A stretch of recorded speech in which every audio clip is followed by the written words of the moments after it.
Hello friends, நம்ம சாராவை பார்த்தீங்கன்னா வந்த 2வது நாள் நல்லா ஆக்டிவ் ஆகிடுச்சு. ஆக்டிவாக எப்பவும் விளாடிக்கிட்டே இருந்தது. அதுக்கப்புறம் அது ஏதாவது டிஃப்ரெண்ட்டாக விளாட்றதுக்கு கிடைக்குமா அப்படிங்கிற மாதிரி அங்கங்கே தேடிக்கிட்டே இருந்தது. நான் சும்மா ஒரு பேப்பர் வச்சு மட்டும் தான் அங்கங்கே ஆட்டினேன். அது ஒரே அங்கங்கே துருதுருன்னு பார்த்துட்டே இருந்தது. அது பார்க்குறதுக்கே ரொம்ப அழகாக இருக்குது. அதோட கண்ணு கூட டபுள் கலரில் வருமான்னு தெரியல. ஆனால் கொஞ்சம் டிஃப்ரெண்ட்டாக ஒன்று ப்ளூவாகவும் ஒன்று ப்ரௌனாகவும் இருந்த மாதிரி எனக்கு தோணுச்சு. ஆனால் ரொம்ப ரொம்ப க்யூட்டாக இருக்குது.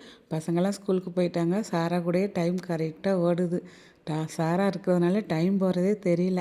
அதுக்கப்புறம் அது ஒரே தரையில் கிடந்து உருண்டு உருண்டு ஒரே விளையாட்டு.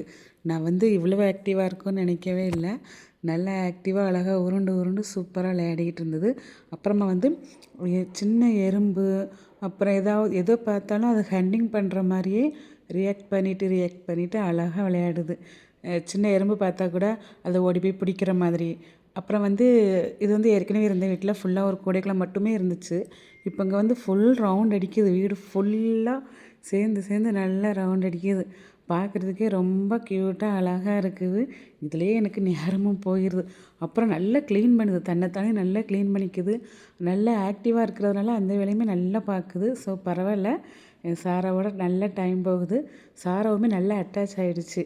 எங்கே போனாலும் பின்னாடி சுற்றி சுற்றியே வருது. ஓகே ஃப்ரெண்ட்ஸ், நெக்ஸ்ட் வீடியோவில் பார்க்கலாம். பாய்.